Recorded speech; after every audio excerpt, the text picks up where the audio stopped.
En todo proceso podrá sustanciarse una etapa preliminar por iniciativa de quien pretendiere demandar o quien supiere fundamentalmente que será demandado ante la autoridad judicial, que conocerá del proceso principal con la finalidad de, parágrafo 1.1, determinar o complementar la legitimación activa o pasiva de las partes en el futuro proceso. 2. Anticipar el diligenciamiento de la prueba que pudiera perderse. 3. Practicar las diligencias que correspondan para verificar la mora del deudor y obtener elementos probatorios que sirvan de fundamento al proceso posterior, como datos contables y otros documentos de naturaleza similar. 4. Ejercitar cualquier otra medida cautelar que otorgue mérito al proceso posterior. Eso Bien, sería. miren qué bonito cómo está en ciertas partes. La normativa nos da una libertad a nosotros los abogados demasiado amplia, hermosa. Si ustedes se dan cuenta, en el último punto, en el punto 4 que la compañera acaba de leer, dice ejercitar cualquier otra medida cautelar que otorgue mérito al proceso posterior. Se los traduzco, que es una diligencia preparatoria. Imagínense que nosotros tenemos que demandar a alguien, ¿cierto? Y nosotros sabemos que esa persona, o mejor dicho, ya hemos cometido el error de ir a decirle a la persona, ¿sabes qué? Arreglemos, veamos la forma, y nos salió mal porque la persona nos dijo que no nos iba a pagar. No le da la gana y cometimos el error de decirle, ¿sabes qué? Te voy a demandar, te voy a quitar todo. Ya le advertimos. ¿Qué va a hacer esa persona? Lo que esa persona va a hacer es volverse insolvente. Va a limpiar sus cuentas bancarias. Si tiene una casa, la va a transferir la casa. Si tiene un auto, lo va a transferir el auto. ¿Por qué? Porque ya está sobre aviso de que tiene un problema y que la persona que tiene que cobrar esa obligación ya está cansada y lo va a molestar. Entonces, antes de que yo inicie mi juicio y pida obviamente congelamiento de cuentas y todo, ¿verdad? Que eso a veces puede tardar, porque puede que yo no tenga la documentación, puede ser que, no sé, cualquier cosa puede pasar, algo que me retrase. Entonces la ley me permite hacer diligencias previas o hacer como mini procesos previos antes de iniciar mi juicio formal. Y dentro de esos mini procesos, que se llaman diligencias preparatorias, o sea, actos previos al proceso, yo puedo pedir una cantidad increíble de cosas para asegurar que esa persona que tiene la obligación no se vuelva insolvente o no se escape o asegurarle pago. Una de esas, por ejemplo, yo puedo pedir como medida previa, como diligencia previa, una anotación preventiva a una casa, sin haber iniciado un juicio. Si el día de hoy, por ejemplo, nosotros tuviésemos una conciliación y resulta fallida y yo cometo el error o mi cliente comete el error de decirle te voy a demandar y te voy a quitar tu casa, ya quítamela, pues va a decir la otra parte. Y él se va a poner en campaña para transferirla. Inmediatamente la va a transferir. Al día siguiente va a ir a firmar la transferencia de esa casa. Entonces, ¿qué es lo que yo puedo hacer? Yo puedo hacer mi medida preparatoria, mi diligencia preparatoria y decirle al juez, ¿sabe qué, señor juez? Ha sucedido esto, esta persona me debe. Yo necesito, por favor, que usted ordene la anotación preventiva en derechos reales del inmueble para bloquearlo y evitar que lo transfiera, porque esta persona se va a volver insolvente. Y el juez no lo va a conceder. Entonces, estas diligencias previas, por eso se llaman preparatorias, son las que van a asegurar que mi juicio sea efectivo.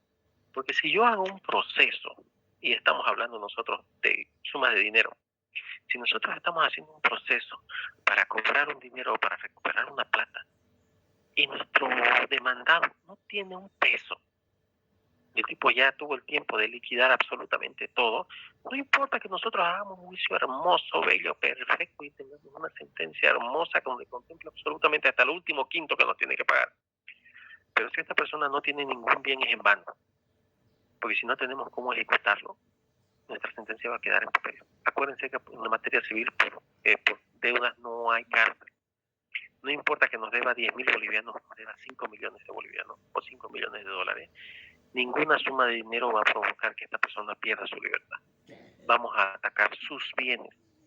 Y estas diligencias preparatorias nos permiten a apropiar, no apropiarnos, sino asegurar esos bienes, de cierto modo congelándolos para que él no pueda disponerlos y no se vuelva insolvente a propósito.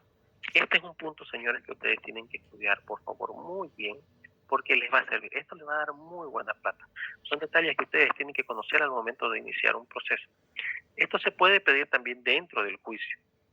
Dentro de la demanda yo puedo plantear que antes de ordenar las citaciones y demás, directamente se otorguen como medidas cautelares un montón que establece el código.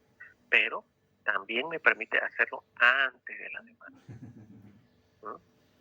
Y nos da la posibilidad y nos da la facultad, el código, en ese último punto, de que no me rijo solamente a lo que está descrito aquí. Dice, cualquier medida cautelar yo puedo solicitar. Absolutamente cualquiera. Entonces ahí está abierto a nuestra imaginación, a nuestra, como se dice, a nuestra habilidad, como para que nosotros, dependiendo del caso, podamos adecuar la petición y podamos decir, bueno, en este caso, no sé, la persona tiene vaca, solicito el secuestro de las vacas porque es su único bien. Entonces, cualquier cosa podemos hacer. ¿Ya?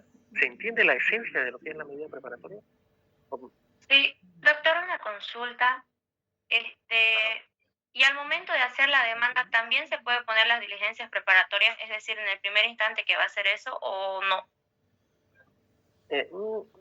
Lo que pasa es que ya dentro del proceso, cuando usted presenta la demanda, cambia de nombre. Se llaman medidas cautelares, ya no se llaman preparatorias, porque su mismo nombre le hace que cambie la esencia.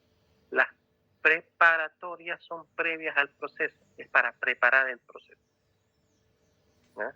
Pero cuando usted ya presenta su juicio, o sea, ya formalizó, como se dice, y hay el punto de quiebre, usted ya inició la acción judicial, entonces dentro de esa también puede pedir medidas cautelares, que son secuestro, que son absolutamente todas las. Por ejemplo, mire, aquí está, en el artículo 310, usted ya va a ver que prácticamente ya las menciona como procesos cautelares, ¿ya? Y dice, perdón, no, eso es, perdón, aquí me equivoqué. Sí, no es el 10. Lo que pasa es que me estaba confundiendo con otra cosa. Váyanse al artículo 310, ¿ya? Y ahí dice proceso cautelar. ¿Ya? Vamos a complementar ahorita con lo que acabamos de leer. Pero, doctor, o sea, complementando lo que dice la compañera, en nosotros, en la primera demanda que estamos ingresando, ahí podemos colocar o simplemente es después que nos admita ya recién. No, por eso les voy a leer este 310 para que vean cómo manejar los términos de manera similar el código. Dice, el artículo 310 dice proceso cautelar. Las medidas cautelares podrán solicitarse antes de la demanda o durante el proceso. Cuando se planteen como medida preparatoria de la demanda, entonces el proceso cautelar y la medida preparatoria es lo mismo, solo que uno se plantea antes y el otro se plantea antes y tiene una característica especial. Dice, mire, cuando se plantean como una medida preparatoria, o sea, antes de iniciar el juicio, caducan de pleno derecho si no se presenta la demanda principal dentro de los 30 días siguientes. A ver, si yo voy al juez y le digo, ¿saben qué, señor juez? Quiero plantear una medida preparatoria, ¿ya? Porque quiero asegurar tal cosa para después demandar a esta persona. Le pido al juez que me anote, o que me secuestre unas vacas, así como le he dado el ejemplo. ¿Sabe qué, señor? Mi deudor solamente tiene esta vaquita, por favor, quiero que la secuestremos la vaca, porque de ahí me tiene que pagar. Si la vende, nunca me va a pagar. El juez me ordena que secuestremos la vaquita. Pero yo tengo la obligación dentro de los 30 días siguientes, después de que el juez me dio esa facultad de retener eso, presentar mi demanda de cobro, mi ejecutiva. Si yo no presento el juicio para el cual yo vine al juez y le pedí supuestamente que hagamos un acto, y no formalizo la demanda, o sea, me hago el loco, pensando de que simplemente con eso yo ya lo tengo apretado al deudor y el deudor me va a pagar, la misma ley está estableciendo una sanción. Usted, señor, ¿sabe qué? No va a venir a jugar con el sistema judicial.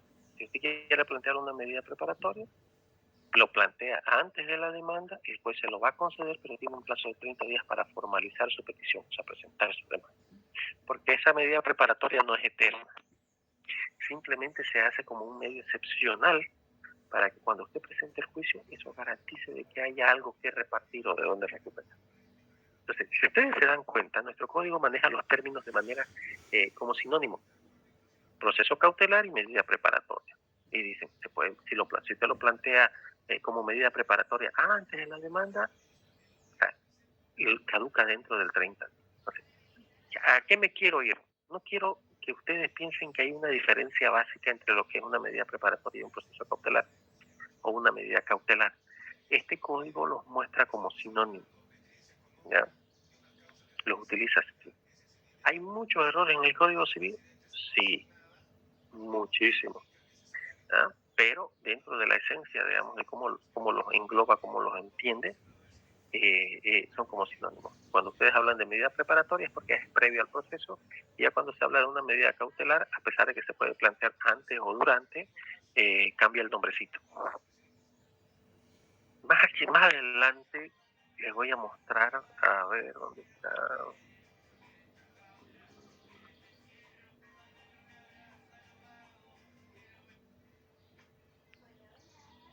Quiero encontrar dónde están las medidas que puede determinar el juez. Sin embargo, aquí está. El 324, por favor. El 324, vámonos. ¿Alguien que lo pueda leer?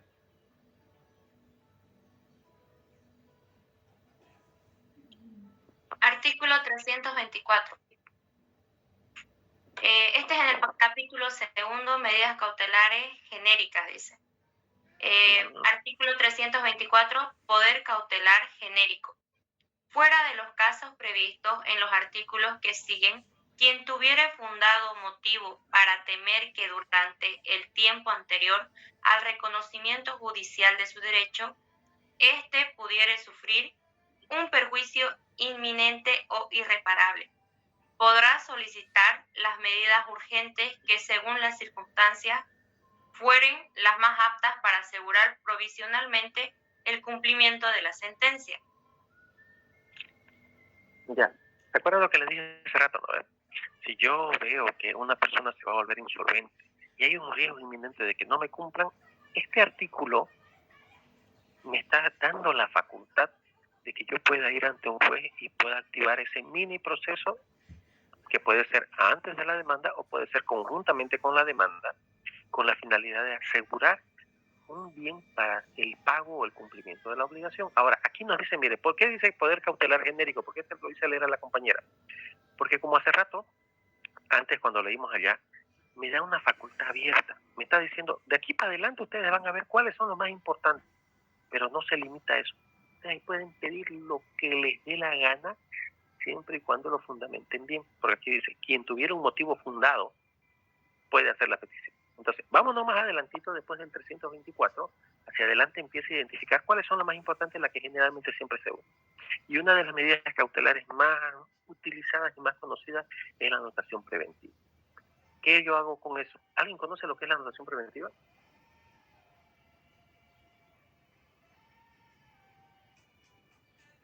¿Alguien ha escuchado de la anotación preventiva? Nadie ha sufrido con las anotaciones preventivas. ¡Qué belleza! Es cuando a su casita le ponen un gravamen, le ponen un sello ahí, deudor, con garantía. Ya no puedo disponer libremente. La anotación preventiva es la facultad que yo tengo para ir al registro de derechos reales, si es una casa, y registrar dentro de su propiedad de ustedes una deuda o una obligación. ¿Cuál es la consecuencia de eso? La consecuencia es que usted como dueño, cuando quiera venderlo, va a salir en el alodial que tiene una deuda o una obligación conmigo y nadie le va a querer comprar su casa. Porque va a decir, usted tiene un juicio o usted tiene una deuda. Solucione eso primero. Ahora, si ustedes el día de mañana son abogados y llega a su oficina alguien y le dice, doctora, ¿sabe qué? Mire, me estoy comprando una casita. A ver, lo primero que tienen que hacer es revisar el alodial. Aquí no vámonos a lo práctico ya. Cuando les llegue un cliente a ustedes para comprar o vender una casa, ustedes lo primero que tienen que hacer es revisar el alodial. Si la persona que va a comprar la casa les trae a ustedes el alodial y ahí tiene un gravamen, alerta. Ustedes tienen que decir, a ver, quietito. Aquí dice que hay una deuda. Generalmente los gravámenes consignan monto. Dicen, deuda de $30,000 en favor del banco, deuda de $40,000 en favor del banco. Pero hay otros gravámenes, otras anotaciones preventivas que se logran registrar que no tienen monto. Registro por proceso ejecutivo en favor de Daniel Bejarano Piccolomini ante el juzgado tanto. Ahí no dice cuánto es, por ahí son 50 pesos, por ahí son 5 millones. Impuestos nacionales, por ejemplo, ¿qué es lo que hace? Impuestos nacionales, cuando le inicia juicio a ustedes por cobro de deuda, pone monto un boliviano, a pesar de que el monto no sea ese.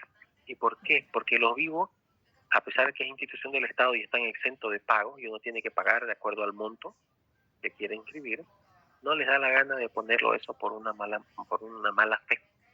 Entonces, ustedes ven un gravamen, ven una dotación preventiva en un inmueble y es alerta.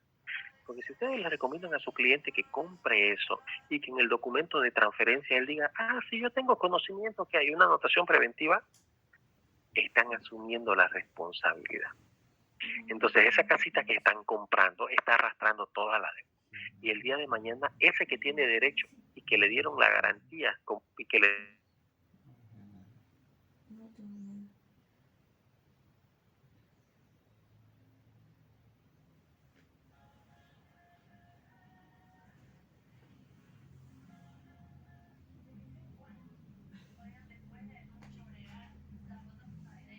vehículo, autito, una moto,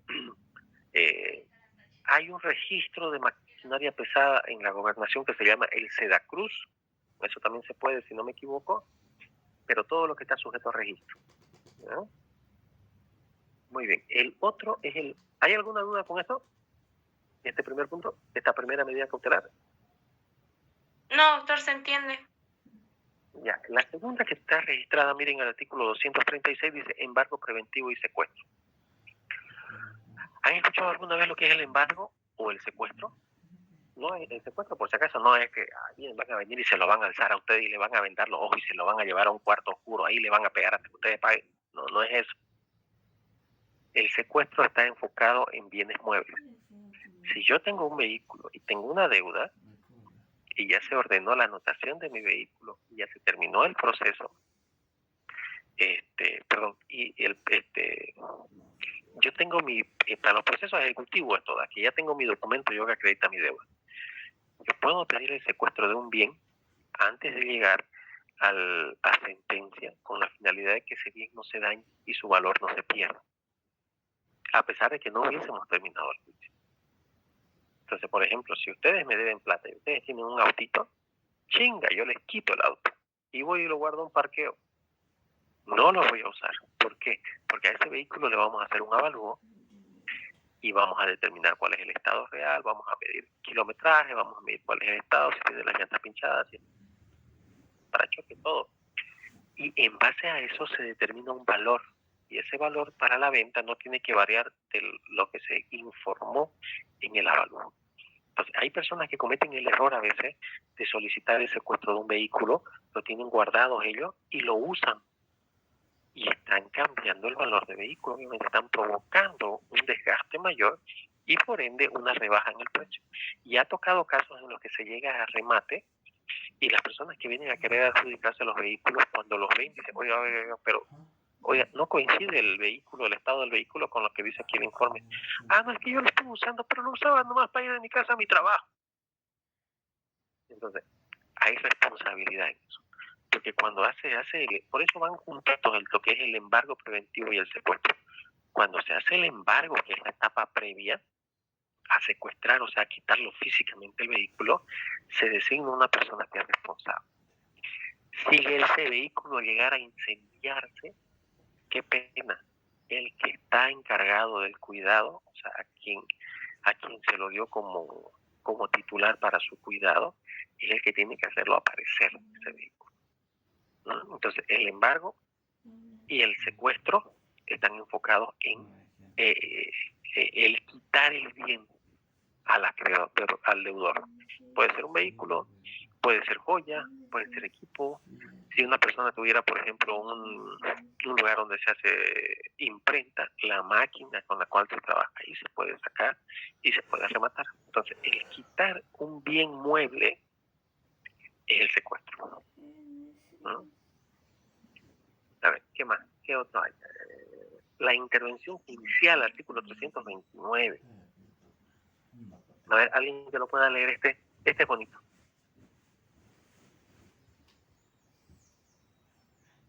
¿Algún voluntario, por favor? Voluntario forzoso. 329. A ver, Iván está ahí conectado. ¿Cómo está, compañero? Buen día.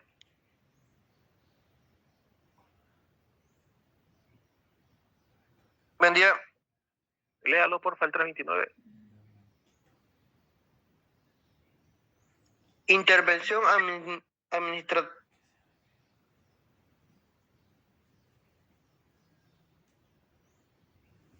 Interventor administrador.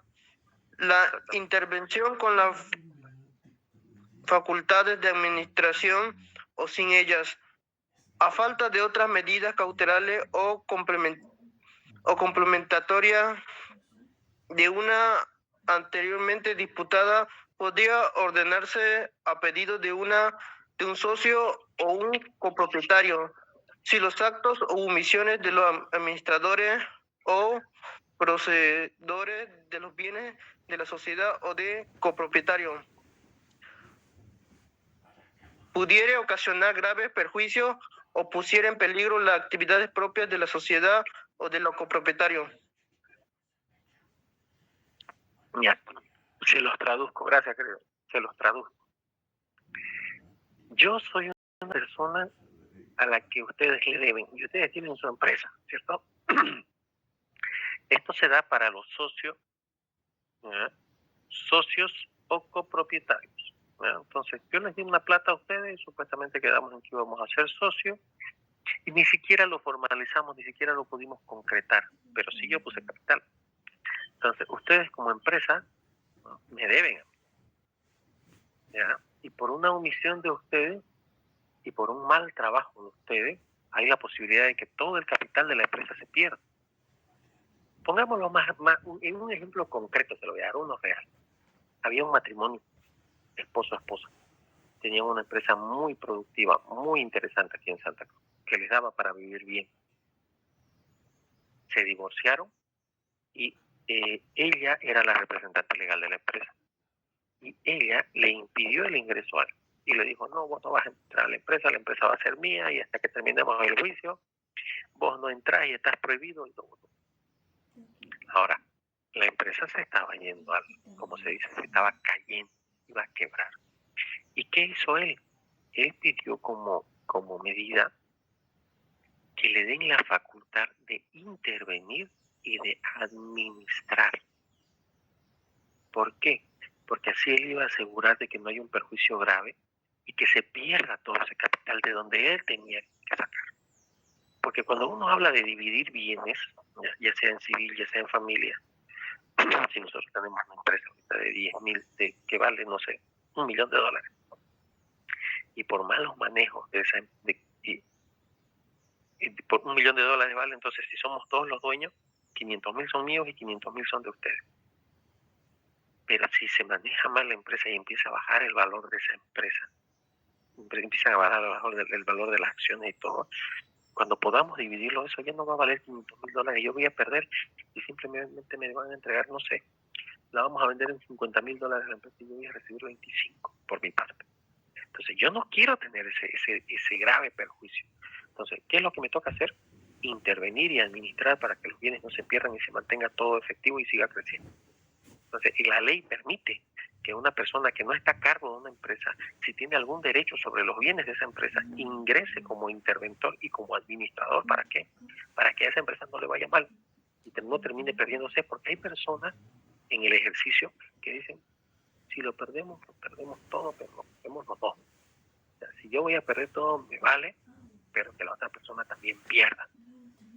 Y hemos conocido gente, como decimos vulgarmente en nuestro pueblo, hay gente que no le importa perder una vaca con tal de ganar una gallina.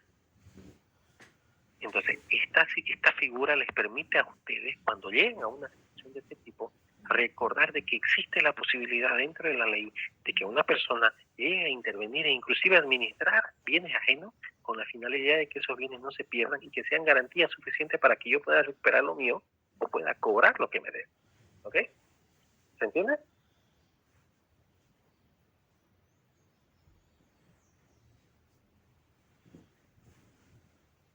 Creo que estoy hablando solito. Hola.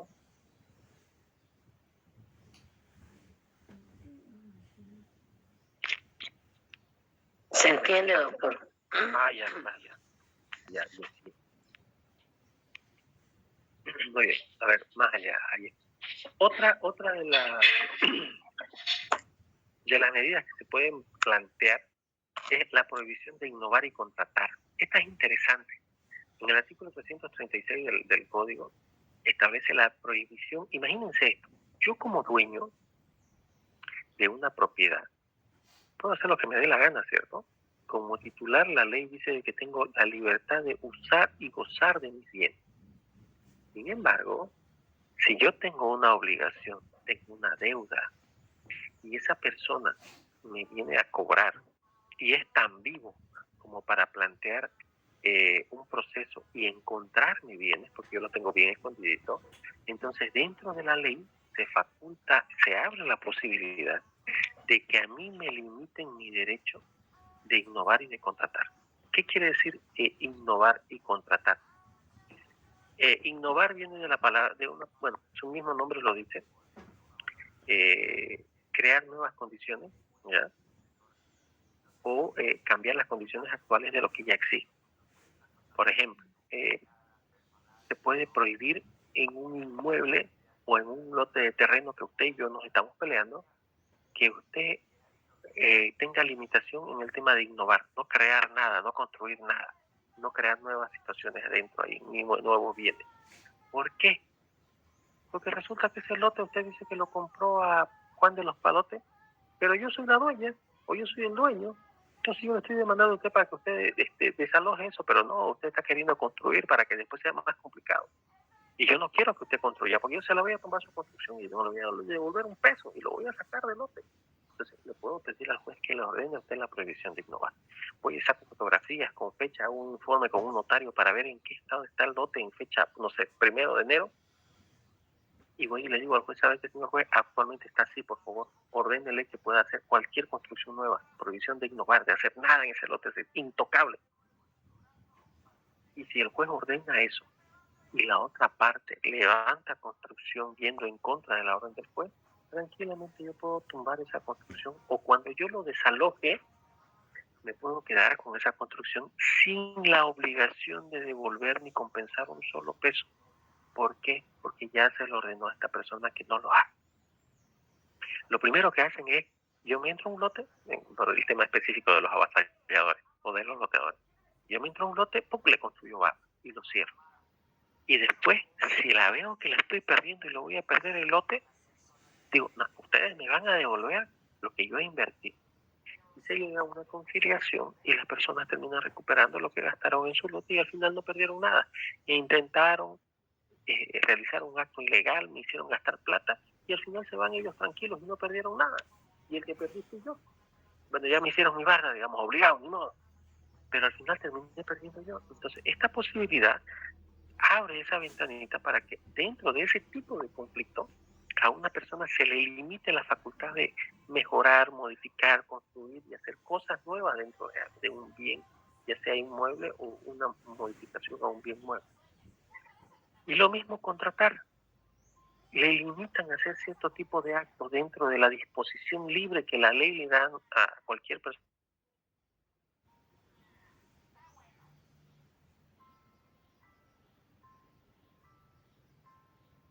Que hagan nuevos contratos.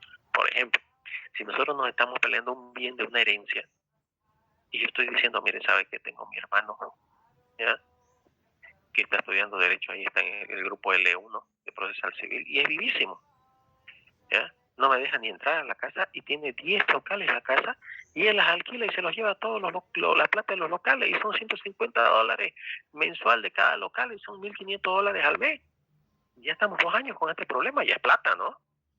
Entonces, ¿saben qué, señor juez? Yo quiero que ahí usted le prohíba, quiero que le vamos a prohibir el tema de la facultad que él tiene para supuestamente contratar. Toda la gente sabe que nosotros somos herederos porque hemos vivido ahí toda la vida, pero él no es el único heredero y él está usufructuando, está aprovechando de manera ilegal y si no me está dando lo que me corresponde. Entonces vamos a sacar una prohibición de contratar.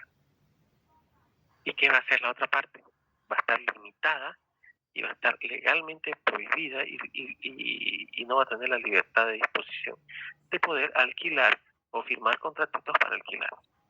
Entonces, yo puedo en mi proceso pedir la devolución de todos esos gastos que él recibió, todos esos alquileres que él recibió, perdón, no gastos, todos esos alquileres que él recibió y pedir que me compense la mitad.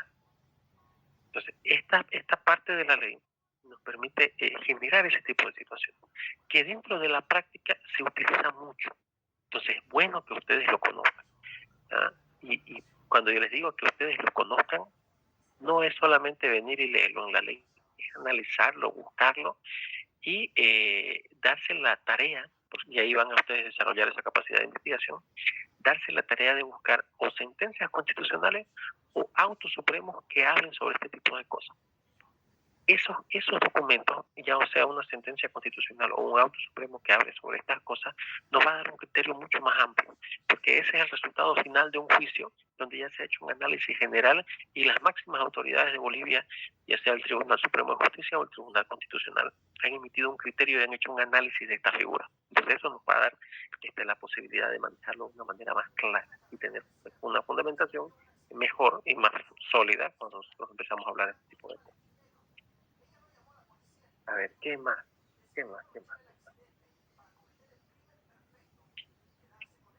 Esas son las más importantes. Como vimos anteriormente, no estamos limitados. La ley civil, la ley procesal civil nos da un abanico de opciones, de acuerdo a nuestra necesidad y de acuerdo a nuestra iniciativa. Y bueno, nuestra imaginación nos permite pedirle lo que sea, pues siempre y cuando lo fundamentemos bien. A ver, ¿dónde nos queda?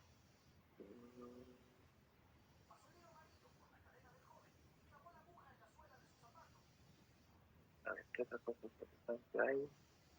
Alguien tal vez que haya visto algo, mientras yo voy buscando el siguiente tema que considera interesante, alguien tal vez que quiera preguntar sobre algo.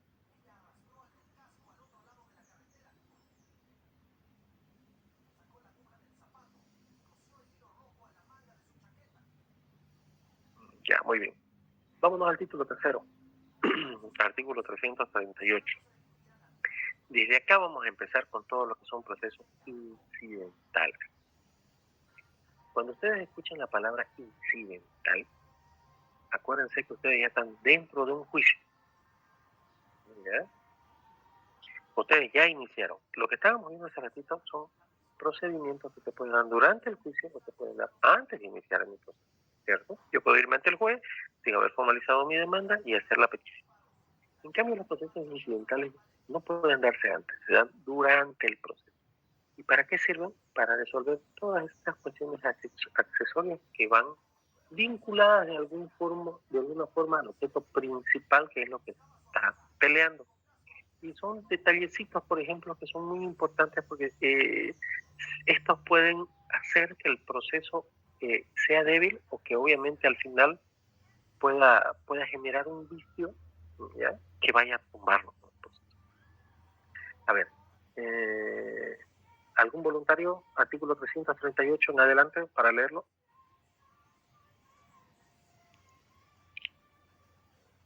A ver, aquí tengo por acá. ¿Puedo ser yo, doctor? Claro, compañera. Ok. Procesos incidentales. Artículo 338, principio. Toda cuestión accesoria con el objeto principal del litigio y no sometida a un procedimiento especializado se tramitará por la vía incidental. Muy bien. Siguiente. Sigue tranquila. Ok. Artículo 339. Regla general. Los incidentes no suspenderán la prosecución de la causa principal, a menos que la ley expresamente lo señale. Artículo 340. Rechazo sin trámite. Si el incidente promovido fuere manifiestamente improcedente, la autoridad judicial deberá rechazarlo sin más trámite, fundando su decisión. Artículo 341. Incidentes en audiencia. Los incidentes que se plantearen en el curso de una audiencia se formularán verbalmente y oída la parte contraria. Se decidirán de inmediato. Artículo 342. Incidentes fuera de audiencia. Primero, el proceso incidental que se planteare fuera de las audiencias se formulará por escrito y se sustanciará previo traslado a la contraparte para que sea contestado dentro de 3 días. 2. Tanto con la demanda incidental como con la contestación, las partes acompañarán las pruebas pertinentes, si se tratara de cuestiones que así lo requieran. La autoridad judicial ordenará la recepción de la prueba en una sola audiencia, a cuyo término, oídas las exposiciones de las partes, se resolverá el incidente. 3. Si el incidente versare sobre cuestiones de puro derecho, si las partes no ofrecieren prueba o si la autoridad judicial no considerare necesaria la recepción de ella, se dictará resolución sin más trámite. 4. Si existieren 2 o más incidentes en estado de resolución, serán decididos en un mismo auto. Artículo 343. Solo eso, muchísimas gracias. Ahora, miren, cuando hablamos nosotros de los procesos incidentales, ¿qué nos está diciendo? Son cuestiones accesorias al tema principal. ¿Cuándo se plantean? Cuando yo quiero dilatar el proceso. Yo puedo presentar una cantidad de lo que sea incidente. Aquí nos está diciendo, ese último apartado que leyó la compañera dice, si existen 2 o más incidentes que están pendientes de resolución, el juez puede, con la finalidad de no alargar el tema, resolverlos todos en un mismo acto. ¿Ya? En un mismo auto, dice que el auto es el documento, la resolución que emite el juez donde tiene fundamentación. ¿Se acuerda que estábamos hablando de eso, no? Entonces, pero si hay varios, el juez en un solo acto, con un solo documento puede resolver todo. No hay una limitación, yo puedo plantearlo. Ahora, no siempre funciona. No siempre funciona porque, por ejemplo, el artículo 340 que leyó la compañera dice que si el incidente que yo planteo, el juez se da cuenta que es realmente improcedente y lo único que quiere es dilatar el proceso, me lo rechaza sin más trámite directamente. Y los incidentes pueden plantearse de manera escrita y pueden plantearse de manera verbal, inclusive estando en la audiencia. ¿Se acuerdan que yo en la primera audiencia le dije, hay una primera audiencia en la cual se subsana y se sanea absolutamente todo? En esa audiencia yo puedo plantear todos los incidentes que yo quiera. Ahora, en la audiencia final, donde ya se va a dictar resolución, ahí yo no puedo plantear absolutamente nada. ¿Por qué? Porque la ley entiende de que tuve una audiencia previa, tuve una audiencia preliminar para resolver absolutamente todos los detalles que yo tenía, de los cuales yo tenía observación. Y si no lo hice, pena, porque la ley también establece de que si yo consiento algo, se consolida. Si hay algo que yo tenía que observar y no lo observé, si yo cometí el error de callarme, esperando a que el juez me dé la palabra y que me diga, a ver, papito, ¿vas a decir algo? ¿Vas a defender a tu cliente? No, los jueces no esperan. Yo tengo que hablar. ¿Ya? Y eso es algo que yo les digo siempre a los alumnos, nunca se queden callados, tienen que hablar. Ningún juez a ustedes les va a decir, a ver, ¿quiere decir algo? ¿Quiere defender? ¿Quiere hacer uso del derecho de plantear un incidente? No, usted tiene la oportunidad de hablar. ¿Ok? Entonces, cuando se plantea dentro de la audiencia de manera oral, el juez resuelve de manera oral.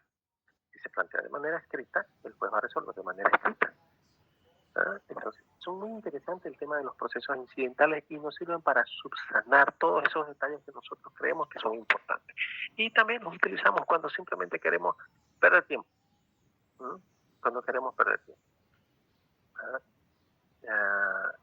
Entonces, hay otra cosa importante, a ver, aquí.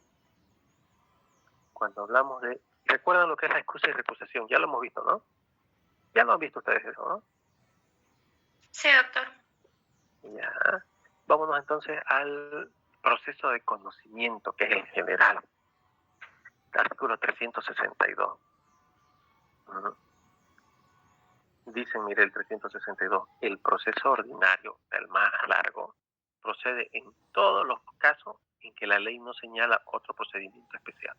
¿Qué quiere decir? El código nos está diciendo, hay proceso ordinario, hay proceso extraordinario, hay proceso ejecutivo, hay proceso de esto, hay proceso del otro, y nos identifica cierto proceso monitorio, el largo, el más cortito, el súper corto, el inmediato. Pero si yo tengo un problema que no encaja en ninguno de esos, automáticamente quiere decir que si quiero iniciar un proceso civil, me tengo que ir al proceso de conocimiento, a este proceso ordinario. ¿No? Entonces, si es algo nuevo, sui generis, que no está mencionado en ninguna de estas clasificaciones, señores, le toca un proceso largo, entonces, proceso ordinario, el que contiene todas las etapas. Ahora, del 362 para adelante, ustedes van a ver todo lo que son las etapas prácticamente y las partes de cómo tiene que llevarse adelante el proceso ordinario. Muestra el procedimiento en el artículo 363, paso a paso va diciendo cómo se va haciendo el juicio. A ver, vamos a ir. ¿Hay algún voluntario para que lo quiera leer eso? Artículo 363.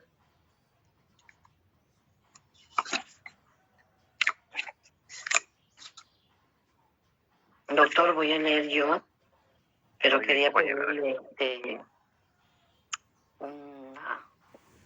que si podíamos concluir, porque muchos ya van a entrar a clase y eso estábamos viendo el anterior. Pero como ya no queda nada, ¿no? No. Ya. Si tienen que entrar a clase sin problema. No, escúchenme. Si tienen que entrar a clase sin problema, podemos dejarlo aquí, porque el lunes ya sin falta yo estoy en clase. Este lunes no puedo ir, pero el lunes voy a estar en clase. Sí, por favor. ¿El público? Sí, doctor, está bien. Aunque sea esto, lo leemos y lo charlamos allá en la clase, doctor. O bueno, lo debatimos. Positivo. Entonces, que tengan un bonito fin de semana.